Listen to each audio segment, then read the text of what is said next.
সম্মানিত উপস্থিতি, তাদের নেতার আদর্শ কি? তাদের নেতা যখন ক্ষমতার মসনদে থাকে তখন বড় বড় কথা বলে,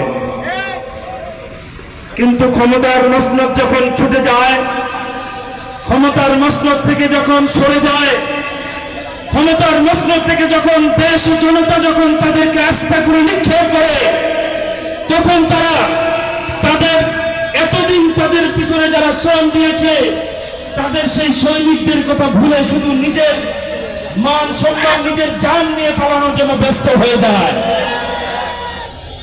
পালানোর সময় নিজের কর্মীদের কথা, নিজের সৈনিকদের কথা একটু মাত্র চিন্তা করে না, ঠিক কিনা বলেন? আর আমাদের নবী, আমরা যাকে নেতা মানি,